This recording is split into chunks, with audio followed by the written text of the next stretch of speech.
Assalamualaikum warahmatullahi wabarakatuh. Bismillahirrahmanirrahim. Tabarakalladzi nazzalal furqana ala 'abdihi liyakuna lil 'alamin nadhira. Allahumma shalli wa sallim ala sayyidina Maulana Muhammad wa ala alihi wasallim asma'in amma ba'du.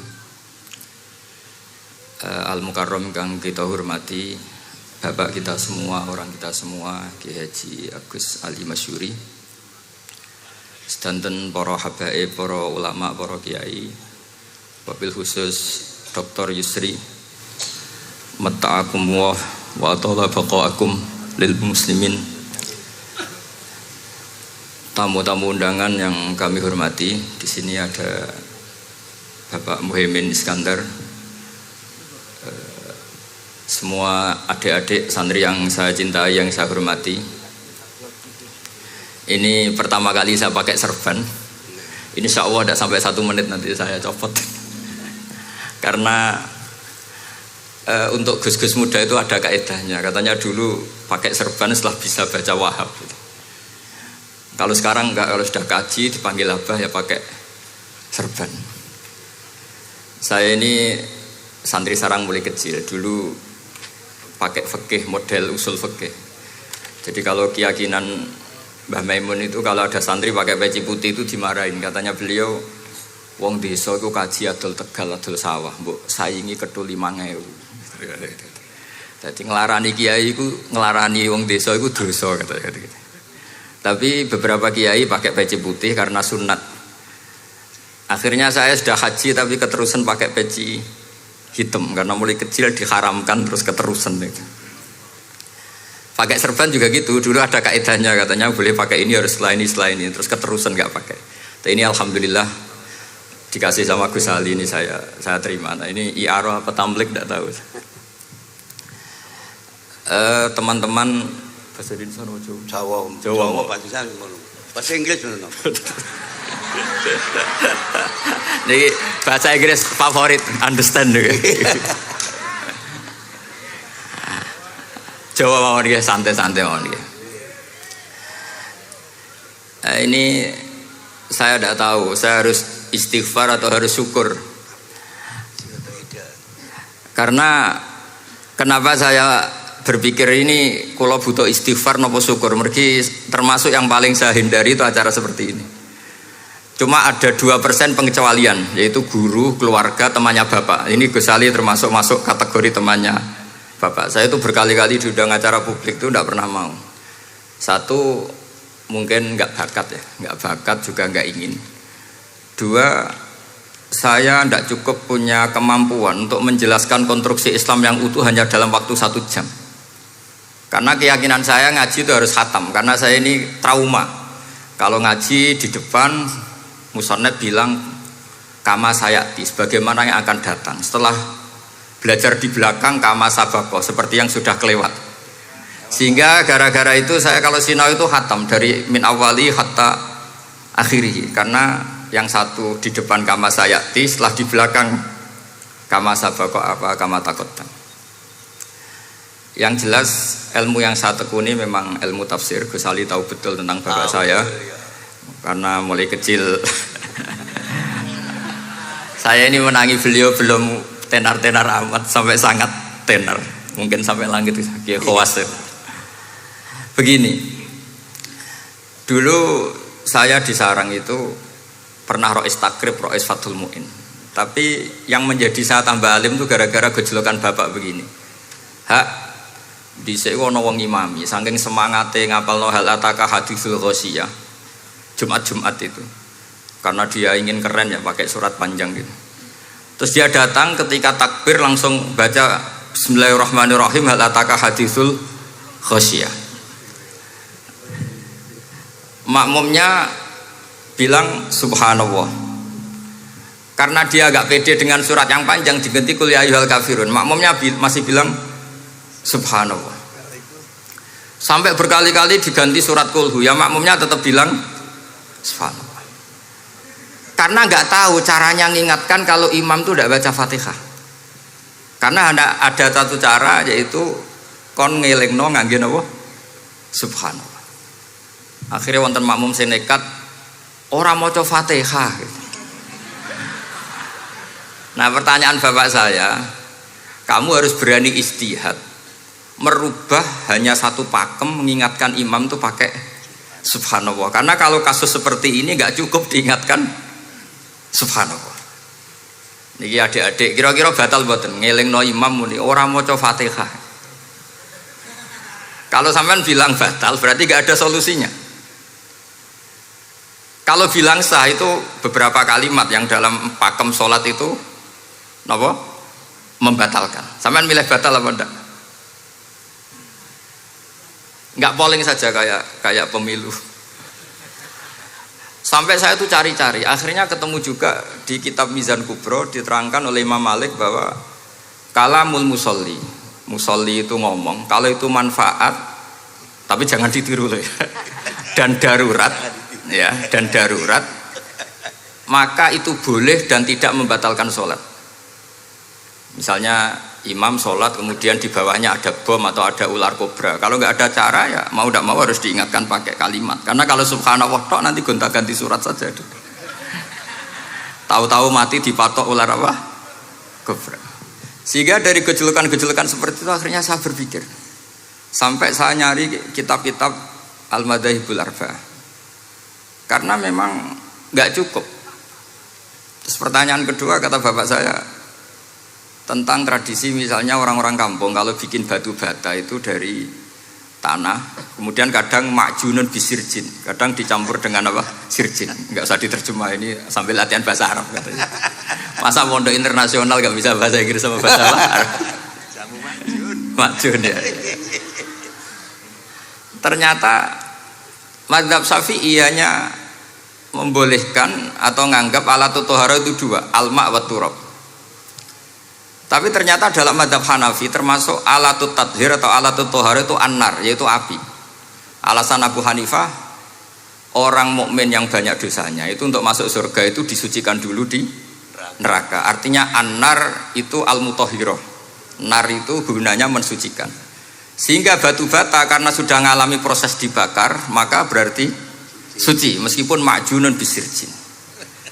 Ya tapi jangan pakai tayamum, pakai apa?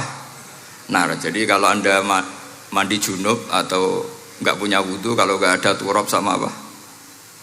Air, ada solusinya, yaitu wudhu pakai nar. Tapi itu jelas haram itu kalau itu, karena nggak mungkin nggak ada turab, itu nggak mungkin. Sehingga ini penting, gejolokan-gejolokan para ulama, para guru ini penting. Karena ternyata para nabi itu menjadi pinter, itu ya karena digojlok pangeran. Saya punya sekian contoh di kitab-kitab para wali. Ketika datang malaikat ke Nabi Ibrahim dan akan mengambil nyawanya, itu Nabi Ibrahim tangklek, kowe sapa? Aku malaikat. Ono apa? Ditugasno pangeran mencabut nyawa Anda. Terus kata Nabi Ibrahim, apa kamu tahu saya ini siapa? Ya tahu, Anda Khalilur Rahman, kamu kekasih Allah. Terus kata Nabi Ibrahim, hal ra'aita habiban yumitu habibah, masa ada kekasih membunuh yang dikasih? Pasti Anda salah. Ya karena malaikat nggak pernah ngaji di sini, di progresif ini, dia tidak bisa jawab.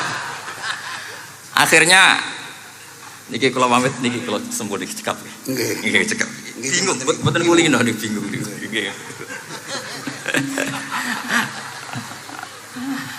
Akhirnya malaikatnya matur malih teng pangeran. Ya Allah, kata Nabi Ibrahim logikanya begini, wahal ra'aita habiban yumitu habibah. Mosok kekasih kok dipateni kekasih. Terus kata Allah gini, ya sudah bilang gini sama Nabi Ibrahim, sama Ibrahim, wahal ra'aita habiban yakrahu ayyalqa habibah. Mosok kekasih kok ora siap ketemu sing dikasih. Akhirnya Israel datang lagi, balik mana? Gini logikanya dibalik sekarang begini gitu. Wahal ra'aita habiban yakrahu ayyalqa habibah. Terus Ibrahim bilang oke ya, nggak masalah, sudah. Artinya apa? Kita ini diajari satu logika. Logika apa saja? Ini Allah. Sehingga ya memang normalnya hidup tuh cerdas. Kata Ghazali, cerdas nyikapi apa? Realitas. Ini penting saya utarakan. Saya punya sekian contoh kecerdasan para nabi. Saya berkali-kali cerita, Nabi yang sezaman itu sebetulnya 3, tapi yang ilmunya level itu hanya 2. Karena ada yang sezaman yaitu Ibrahim dan Lut. Tentu tidak level karena Nabi Lut itu pernah keponakan Nabi siapa? Ibrahim. Kedua Nabi Musa dan Nabi Harun. Tapi ini juga agak level karena Nabi Harun jadinya Nabi itu karena proposal Nabi Musa. Jadi proposal mulai dulu ya ada. Nabi Musa kita tahu adalah al-sak. Al-sak itu kalau ngendikan itu lesannya agak cedul ya. Cedul. Ini nanya jejer ke sana. Jadi kalau nggak bisa tanya ya. Bahasa Arabnya pokoknya al-sak, cedul ya. Cedul. Karena masyhur ya kita tahu cerita itu Musa yang kecil itu sebeling. Itu nak digendong Fir'aun itu dijabuti jenggote. Padahal masih kecil. Sesuai Fir'aun curiga dasar Bani Israel. Lama-lama dia memutuskan sepatah ini ya, jadi jelas darah-darah Israel. Kita tahu Fir'aun adalah orang Kipti, orang Mesir. Setelah berkali-kali gitu terus tanya gini sama Asia, ini anak ini sudah bisa mikir, memang dasar Bani Israel jadi gak suka orang Kipti. Orang bah cah cilik biasa gak masalah. Singkat terus dites ada jamroh, ada bara api sama apel. Sebetulnya Musa ini sudah tahu mau ngambil apel, tapi kalau dia ngambil apel dibunuh sama Fir'aun berarti bisa membedakan. Akhirnya sama Jibril diarahkan ngambil apa? Api jamroh tadi. Akhirnya agak ditelan terus menjadi lesannya apa? Cedul. Sampai sepuh jadi nabi tetap begitu. Makanya beliau ngendikan Rabbis shrahli sadri wa yassirli amri wahlul 'uqdatam min lisani yafqahu qawli. Terus proposalnya itu tadi waj'alli waziram min ahli Haruna akhi. Sebagian ayat lebih jelas lagi yaitu wa akhi Harun huwa afsahu minni lisanan fa arsilhu ma'iyya rid ayyusaddiquni.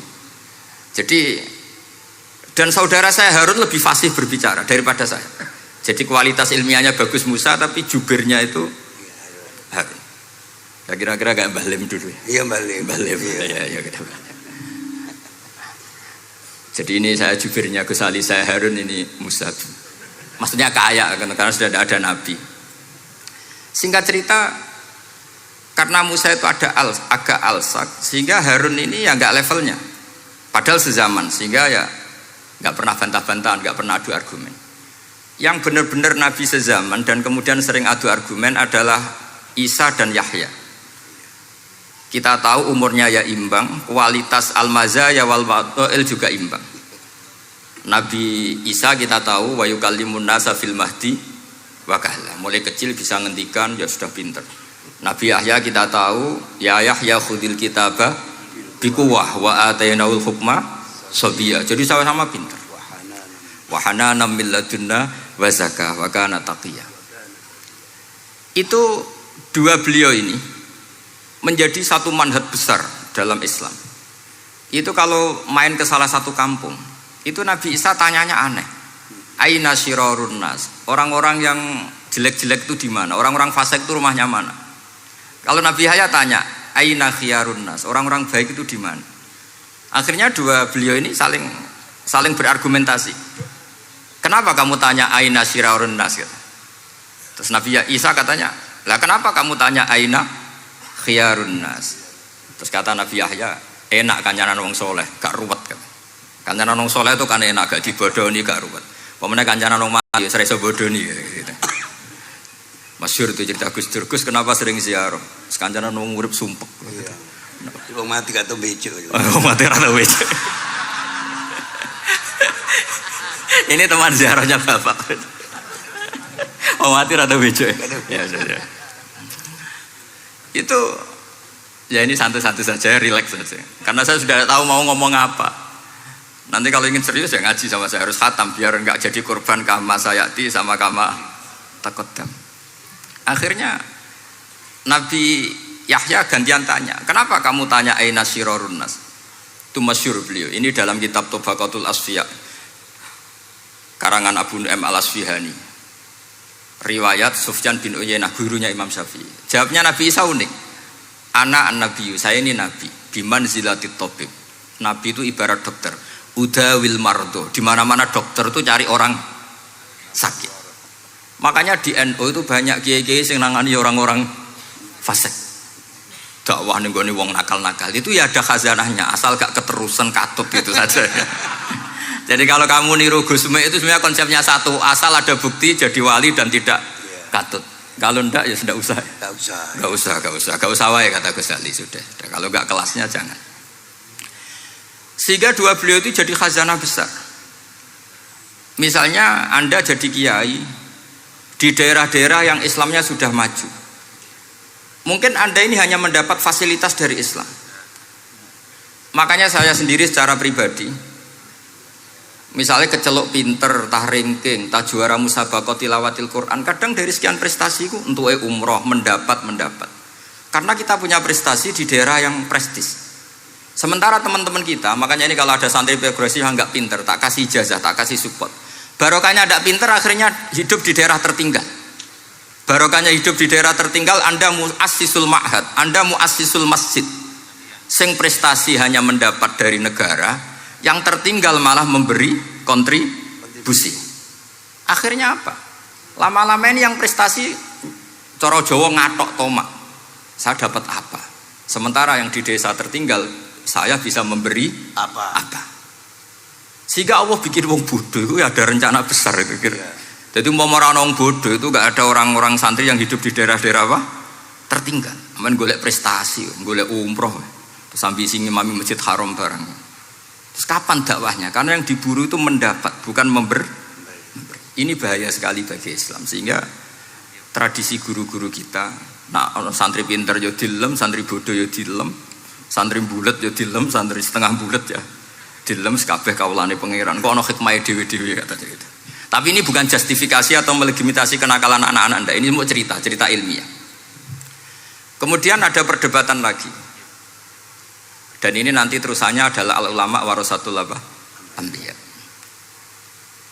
Sayyid Abdul Al-Haddad itu masyhur. Kalau ada orang sowan di kiaimu nak mulang tau nangis. Mboten nate. Lereni ngaji wek wong ngono iku. Atine atos katanya gitu. Tapi Abdul Hasan Asyadzili kalau ada orang tamu tanya, "Kiaimu nak mulang tau guyu?" Mboten nate. Lereni wong ra iso syukur gitu. Jadi ini dua kutub besar. Siapa yang nggak tahu kewalian Abdul Hasan Asyadzili? Siapa yang nggak tahu kewalian Sayyid Abdul Al-Haddad? Nah ini kalau Gus Ali sudah dua-duanya, guyu ya sering, nangis ya sering, ini sudah makomen, ini sudah Majma'ul Bahrain kalau dalam ilmu tasawuf. Dan itu mirip perdebatan Nabi Yahya dan Nabi Isa. Nabi Yahya itu happy, hidupnya happy, kayak bapak saya itu hidupnya happy. Zaman miskin saja gak pernah susah. Gak pernah susah ya. Bapak saya itu khasnya gak pernah susah. Mau meninggal saja masih guyon sama saya. Mau kapundhut tuh seguyon kalian. Dia seneng, ya happy saja. Jadi mirip cerita Jalaluddin Ar-Rumi. Beliau mau kapundhut, muridnya nangis semua, marah-marah dia. Kamu murid-murid yang bodoh. Saya ini mau ketemu kasih kamu tangisi. Ayo joget semua. Makanya kalau ada orang mati kok ceria itu karena mazhab Jalaluddin apa? Ar-Rumi. Masyhur itu. Ini malam pengantin saya, kenapa kamu nangis? Makanya jadi mitos kalau mimpi jadi manten tuh mau mati. Karena kalau Jalaluddin Rumi istilahkan kematian itu adalah pengantin. Umar bin Abdul Aziz, salah satu khomisul khulafa masyhur itu. Ketika mau kapundhut orang nangis semua juga dia marah. Memangnya saya mau kemana kok kamu tangisi?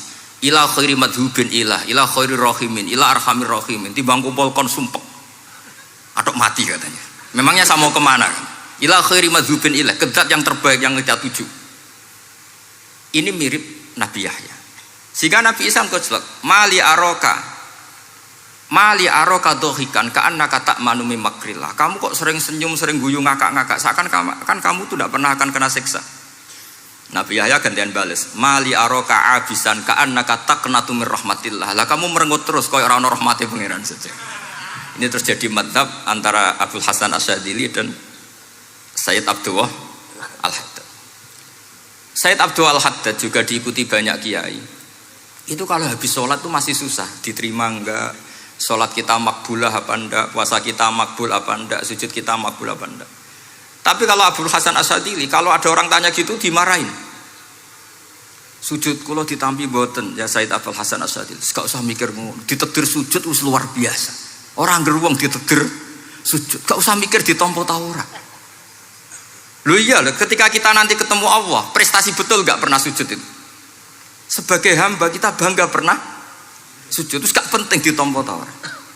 Bahkan kalau anak-anak muda ini kepengen ditompo niatnya elek, ditompo digajar pangeran terus mlebu swarga terus sama bidadari gitu. Jadi muni ditompo tapi pikirannya sudah ngayal macam-macam. Kalau mazhab Abul Hasan Asyadzili tidak. Sehingga kitab Hikam, kita tahu kitab Hikam itu adalah dikarang Ibnu Athaillah As-Sakandari, dia muridnya Abdul Abbas Al-Mursi, dan ini terus muridnya Abul Hasan Asyadzili. Itu cerminan Syadziliyah murni. Ya saya ulang lagi, itu cerminan Syadziliyah murni. Sehingga beliau ngendikan masyhur itu, qalilul amali ma'a syuhudil minnah minallah khairun min kasiril amali ma'a ru'yatit taqsir. Jadi amal sedikit tapi yakin itu anugerah Allah, lebih baik beramal banyak tapi masih merasa salah. Karena rano. Makanya bapak saya Gus Ali ana wong abangan gelem salat, gak tahu gak disahno sah terus. Ketika ada orang fikih marah-marah tapi rubah gedang, wes rubah gedang lah, pokoknya sah terus. Pokoknya sah terus. Ini sangat-sangat sadili berarti. Ini penting saya utarakan supaya khazanah kita itu tidak pernah habis. Karena al ulama warasatul anbiya. Nabi tidak dawuh warosati, tapi warasatul anbiya. Sehingga semua watak para nabi sebelum Rasulullah Shallallahu Alaihi Wasallam itu semua tercermin pada umatnya Rasulullah Shallallahu Alaihi Wasallam. Cerita paling terkenal tentu Asra Badrin. Tawanan-tawanan perang Badarin mau diapakan?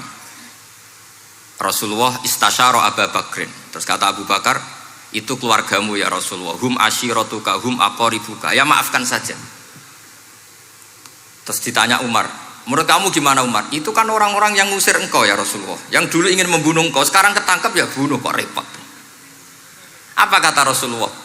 Masaluka ya Abu Bakrin kamasali Ibrahim isqala faman tabi'ani fa innahu minni wa man asani fa innaka ghafurur rahim. Sing prestasi ya alhamdulillah, sing ora prestasi semoga-moga pangeran akeh sepurane. Sudah gitu ya cara Gus Ali ya sis ngono kok repot. Wa masaluka ya Umar kamasalin Nuh isqala rabbi la tadzar alal ardi minal kafirina dayara. Sudah habisi saja ning donya kok kafir. Tapi anehnya apa? Rasulullah akhudha bi madzhabi Abi Bakar. Nabi mengambil pendapatnya siapa? Abu Bakar. Karena Nabi kena khitab anit tabi millata Ibrahim hanifah. Akhirnya terus keterusan. Akeh kiai NU nek ana umat salah dibarno nganti ra roh nak salah. Makanya kenangan saya sama Mbah Sal Mahfud karena beliau itu sepupu sama Mbah saya di Israel itu. Kata Mbah Sal gini, "Hak umpama pantes," kata beliau ini, "umpama pantes, pondok-pondok itu tak sertifikat." Kenapa, Mbah? Lah ya akeh kiai gondrong muridé kol gondrong kabeh terus kadang rapati salat jare diulang kali jogo. Engko neng kali-kali golek Nabi Khidir gak tau ngaji. Lah ngene ku nak ditakoki afiliasine kok NU gitu. Mau disertifikat, jadi distandarkan. Pokoknya anggar gak ana takribe ya ora NU gitu. Karena nanti kalau gak disertifikat ini terus khayal-khayal macam-macam ini rata-rata kan afiliasinya juga ngeklaim NU. Padahal ya itu tadi. Jadi diulang kali jogo langsung diulang macam-macam. Ini penting saya utarakan karena standarisasi ini penting. Caranya gimana? Kita harus sebanyak mungkin baca khazanah Islam. Makanya Imam Ghazali, kayak apa pinternya Imam Ghazali? Beliau di akhir kitab Ihya ngendikan wa alaika bimudawamati mutalaati kitab khilyatil auliya wa tabaqatil asfiya. Sehingga kita akan punya khazanah yang luar biasa. Saya punya banyak tentang kearifan ya para ulama-ulama dulu. Di antaranya dulu saya sering diceritain bapak tapi gak paham, tapi setelah saya ngaji lama-lama paham. Beliau pernah didhawuhi Badullah gini, Nur dhisik ana wong salat 2 rakaat, terus syukur akhirnya salat lagi sampai 4 rakaat. Saking syukurnya salat lagi sampai 6 rakaat. Seterusnya sampai 1000 salat. Kita tahu itu Said Ali Zainal Abidin. Jadi dia menambahkan sholat itu karena iskon lillah, wa syauqon lillah, mahabbatan lillah. Bukan kayak kita, karena ingin sholat 1000 rakaat dibagi sekian menit terus kenanya 2 jam. Jadi kayak kita tarawih lah 20 menit, 20 rakaat dibagi sekian kenanya 7 menit. Pentingnya apa? Meskipun kita tidak akan mengalami seperti itu, tapi kita menjadi tahu ketika Rasulullah SAW ngendikan wa qurratu aini fis shalah. Bahkan Nabi kalau banyak masalah Itu Nabi ya mutaroddidan di dalamnya. Setelah mutaroddidan agak panik, Nabi tanya gini sama Aisyah, Aina Bilal, Aina Bilal. Bilal kemana, Bilal kemana? Setelah Bilal notok, tok tok tok tok, ya Rasulullah as-sholat. Arifna ya Bilal, arifna ya Bilal. Saya kasih istirahat ya Bilal, saya kasih istirahat. Karena roh dunya, roh politik, roh kebudayaan, roh dulur bulet kabeh. Sing ra bulet mok sitok hubungan ambek Allah Subhanahu wa taala. Maka disebut as-sholat rohatul mukmin. Apa yang terjadi? Ashabu Rasulillah ketika Sayyidina Umar ditusuk oleh Abu Lulu al-Majusi, tentu pakai kira-kira ya panah yang kayak pancing. Jadi kalau sudah dimasukkan kadu cabut itu sakitnya minta ampun. Apa kata Umar? Nanti cabut ketika saya sholat. Karena sekali sholat dan setelah itu dicabut nggak terasa. Ya, kalau sholat